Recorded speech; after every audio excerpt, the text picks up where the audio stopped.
Hi everyone, welcome back to This Week in Impact, where I break down some of the most interesting impact investing and sustainable finance stories of the week with other Impact Alpha editors. I'm Brian Walsh. It's Thursday, July 25th. Today I'm joined by Impact Alpha's editor David Bank. We'll discuss the political proxy battle for the soul of tech, innovation, and social impact, what youth-led protests in Kenya mean for the impact agenda, and how recycling is having a moment.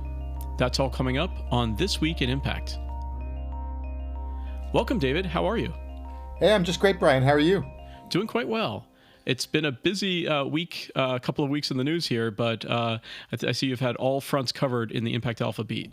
There are no summer doldrums, which we used to think happened in the news industry. I don't think in an election year and an Olympics year that we're going to get any kind of break. Indeed. Now, the overheated presidential campaign has become an arena for a broader competition of ideas about the purpose of innovation and investment itself, and the policies that best nurture it towards scalable solutions to the urgent challenges we face. In contrast to the rightward tilt in the tech industry that we've seen recently, this week the suddenly reset presidential race has given voice to a different cast of investors and entrepreneurs who are just as resolutely pro-climate, pro-diversity, and even pro-immigration. David, what do you take of this kind of shift in the tech zeitgeist? Yeah, Brian. Well, the zeitgeist has been shifting very rapidly. This week, there was sort of a different wind with the nomination of Kamala Harris. I think a lot of people could feel kind of the weather changing, as it were, and folks came out and endorsed not only her but also a kind of agenda, I would say, that is kind of been a pro innovation, pro diversity, pro social kind of agenda. That's in marked contrast to the week earlier, which you may recall now, long lost days of earlier July, when folks like Mark Andreessen and Ben Horowitz of the Andreessen Horowitz venture capital firm came out and endorsed President Trump during that convention and whatnot. So there's kind of been, like I said, this kind of, what is tech all about? What is innovation all about? What is Silicon Valley all about? People love to debate. And we, of course, took it up as, well, where does that leave impact? Because in some sense, impact does catch a ride and maybe also maybe leads where some things are going. And we would like to think play some leadership. So we've been positing that impact investing, or impact in general, is kind of the future of finance, and by extension, the future of tech. And you can see that breaking out in all kinds of ways, from climate, obviously, to other areas. But tech is, put it this way, the tech titans have not always adopted that view. So is, like I said, a proxy battle playing out. What is finance all about? What is tech all about? What is innovation all about? Where does social fit in? And it's kind of all up for grabs. And I think some of the right-wing or right-leaning endorsers of Donald Trump from the Silicon Valley and tech universe seem to care a lot about some of their own kind of core issues, right? Whether it's AI or crypto or the tax rates of unrealized capital gains rates, right? And so those are essentially pocketbook issues for them, right? Pocketbook issues usually mean, as you say, like, the price of eggs. But that's what was striking about the announcement on the podcast from Andreessen and Horowitz, that they were simply voting their own portfolio interest, as it were, the carried interest of the profits on the funds they have. They've had a huge investment, as you say, in crypto, and everybody's banking on AI. I'm not sure that they made the right conclusion from even that. I mean, you could argue that the kind of more social inclusion and sustainability investment agenda is going to be better even for VC tech investors. But what was stunning was that they had no broader purview, as you say, than their own returns. Right, and maybe not pocketbook issues for them, but let's call it maybe balance sheet issues for them. Or carried interest fund profits, as you said, unrealized returns at this point, but realized at some point, I'm sure they hope. No, it seems like compared to Elon Musk and Mark Andreessen, who seem to be more on the Republican side of the tech universe, you have Reid Hoffman as the billionaire founder of LinkedIn, who is explicitly on the Democratic side, and he's come out to endorse Kamala Harris, and he called the Democrats the party of, quote, policy, progress, and action. So what do you take of that split between some very well respected in their own fields and their own sectors, people coming out on both sides of this? Well, one of the things that's interesting about this new dynamic in the race is, Kamala is going to be the first, would be the first woman president, the first black woman president, the first president of Asian or Indian background, also the first Democratic Californian, right? There have been Ronald Reagan and Richard Nixon famously from California as well, but they're sort of a Southern California Republican conservative strain. But Kamala really comes from the sort of San Francisco milieu and is very well wired into kind of Valley innovation circles. Lorraine Powell Jobs, for example, was a big supporter when she ran for president earlier, and other folks in the tech ecosystem that I think understand that she gets a kind of wave of innovation that could be unleashed here, and it's certainly around climate. Lorraine Powell Jobs very interested in climate tech investing, but more broadly, that diversity is, as we say in Impact Alpha, an alpha driver as you bring in new markets, new customers, new sources of innovation, a sort of broader kind of prosperity uplift. Sort of agenda. And we've been noticing, just as we sort of look around in the last few days, a lot of things that the vice president has been involved with around kind of financing the green transition is one of our big topics. And she, speaks the language of catalytic capital and getting the capital distribution channels working so that small businesses can get the loans they need to do green upgrades and all the kind of bread and butter. Maybe those are pocketbook issues. All the kinds of bread and butter things that will make this green transition work. She's actually been working on, probably unnoticed largely as vice president, but at least gives you an indication that she kind of speaks the language.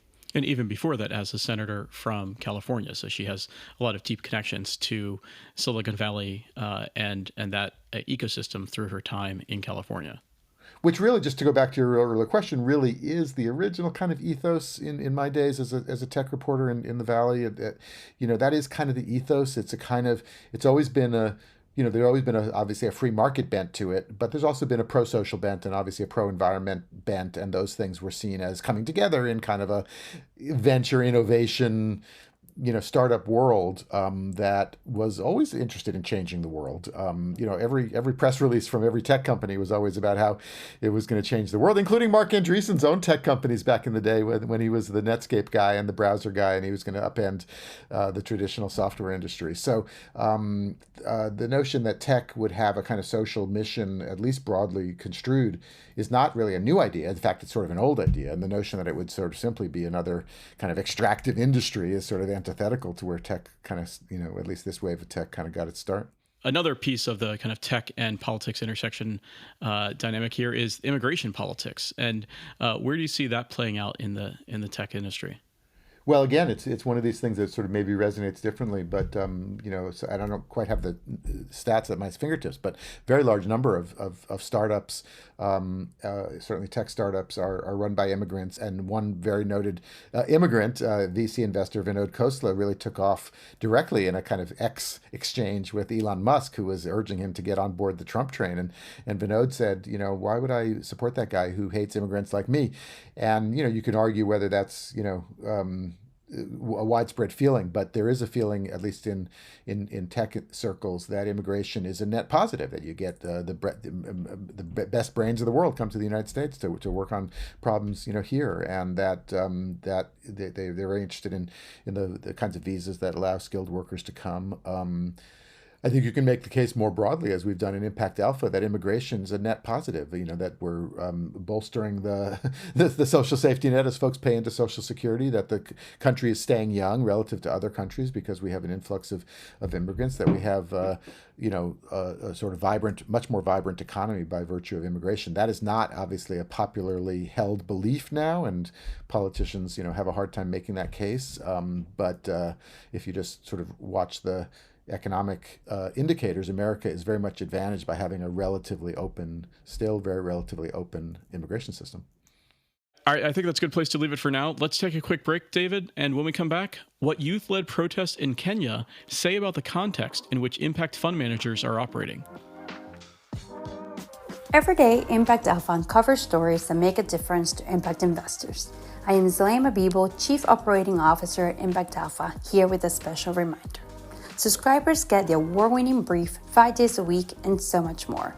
Unlock exclusive coverage, get access to subscriber-only calls and Slack channels, plus search hundreds of jobs and internships at the Impact Alpha Career Hub. What are you waiting for? Subscribe today. Learn more at impactalpha.com/subscribe. Africa's local fund managers are witnessing firsthand the extent to which the economic and capital needs of young people have been overlooked by private investment. Young people have been at the forefront of Kenya's more than 6 weeks of protests against proposed tax hikes that have left at least 50 people dead and become a referendum on President William Ruto. The protesters are against Ruto's handling of the economy, the lack of access to basic services, stagnating wages, widespread corruption, and visible policy failures. Our correspondent Lucy Ngigi was at last week's Africa Impact Summit in Nairobi. David, what did she learn? Yes, Brian, it's interesting. Lucy's been obviously tracking the protests there in Nairobi. And then at the Africa Impact Summit, we were struck that some of the things that the impact investors are proposing or are investing in, job creation, women's economic empowerment, financial inclusion, energy access, at some level respond or could respond to some of the protesters. And so the question was, there's something going on outside the halls and there's something going on inside the halls, and how connected are they? And I think she found maybe not as much as you'd think. For example, the investors in the hall and the panelists on the program barely mentioned protests at all, and they barely mentioned youth, and they didn't make as much of an attempt to kind of connect their investment theses and their portfolio company strategies to the youth population in Kenya or the rest of Africa as much as they might. I mean, Africa has what is probably the world's youngest population, just to the point of an advantage. And as that youth dividend, as they say, rolls through, countries generally get a big boost in economic growth because you have more working age population versus retired or very young people. And the key is to take advantage of that moment when the economy is kind of booming, to kind of put in place a sustainable growth economy, generally speaking, that moves up the value chain, innovation and whatnot. And all of that is very much lined up with what impact investors are also trying to see happen. So I think we spotted an opportunity. I don't know that the opportunity is being fully seized yet. I mean, you say it's an opportunity, this youth dividend, but it could also be a destabilizer. I mean, as Lucy reported, more than 60% of Africans are under 25 years old, and Kenya alone has a youth unemployment rate of 35%. So how does a youth lens investing lend itself to trying to address this kind of open-ended question? Will that youth dividend be an economic boon or a destabilizer? Well, as you say, and it's not just Kenya, but there's been protests, all around Africa, protests right now in Bangladesh as well. And a lot of it is youth generated as, folks sort of see the prospects as they move into the labor market. And again, it's a notion of, what are the growth opportunities. So one way you would think about it, obviously, is to think about youth employment and youth talent, really, youth markets in your investment strategies. For example, Alpha Mundi, which is a fund that we know out of Geneva, but they do a lot of investing in Africa. They're standing up a sustainable cities fund that is mainly focused on bringing kind of infrastructure to the megacities of Africa. So Nairobi, of course, but Lagos and Cape Town and others that need telecom infrastructure and clean water and sustainable food production and clean and affordable energy. And those are all big targets for impact and sustainable investing. And I think just the point is make the case for why those are also beneficial for young people, both in services available and also jobs. So are the dots being connected between impact investors and development finance institutions and the reality and lived experience of the protesters on the ground? Well, it's a little hard for me to say from afar. I think Lucy's take there was not as much as could be expected. And I think what we've been advocating in many contexts, child lens investing, gender lens investing, that there really is a kind of youth lens investing that does pay, as you said, some real dividends. If you can align your investment strategies with the kind of demographic trends that's going to stand you in good stead because demographics are destiny in some way. So I think that people have understood these dynamics in various ways over time. So it's not like it's a new idea, but the notion that impact investors can be much more intentional and proactive about building strategies around the needs and demands of youth, and then communicating that and building, as we said earlier, a popular constituency for the impact agenda would go a long way to sort of dispel the kind of elite affectation of the Davos crowd kind of reputation that it sometimes gets. All right. Thanks for your insights on that, David. But let's take a quick break now. When we come back, how Circulate Capital is bringing growth capital to plastics recycling in Latin America. I'm Eric Carmen Gonzalez, Impact Alpha's Director of Subscription Growth. Ever feel like there's so much happening it's hard to keep up?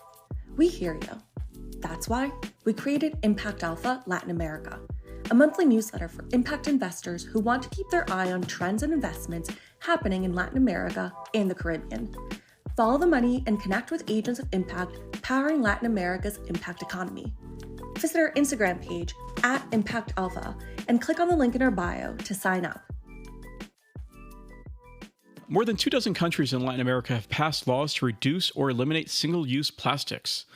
And with a new investment in the country of Colombia, Circulate Capital is bringing growth capital to plastics recycling in Latin America, as our own Dennis Price reported this week. So, David, why are we seeing that plastics recycling is having a moment right now? Well, Brian, recycling has sometimes been neglected as kind of a low-end, prosaic business without a lot of growth. And what we're seeing is a kind of a surplus of plastics and recycling investments lately. And as you mentioned, Circulate Capital coming into Latin America, they got their start really as a play mostly in Asia. And their strategy was reduce ocean plastics by going upstream and reducing plastics flowing into streams and waterways and beaches and trash. And that would keep it from going into the ocean. So that to do that, you had to create a supply chain and investment pipeline to capture the plastics upstream. And they had a bunch of corporate customers that would be the off-takers, and big packaged goods and other companies, the Walmarts and the Pepsis of the world that would be the buyers of recycled plastic, and then they stood up the suppliers of recycled plastic, so the recyclers themselves. And now they've taken that strategy to Latin America.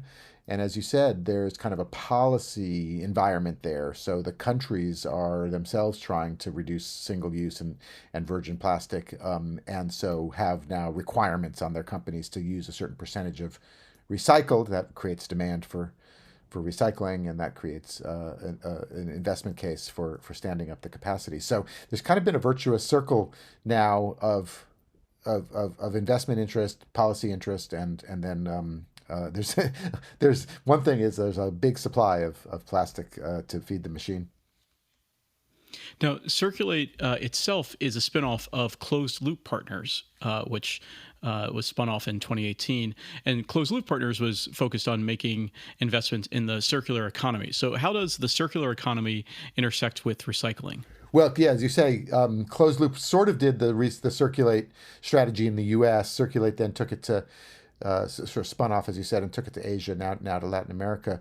Closed Loop this week made an investment that we put in the brief as well, and they put in $10 million kind of in catalytic debt, so private credit, to an outfit in Minneapolis that is a big recycler there, and helping them stand up and expand their capacity.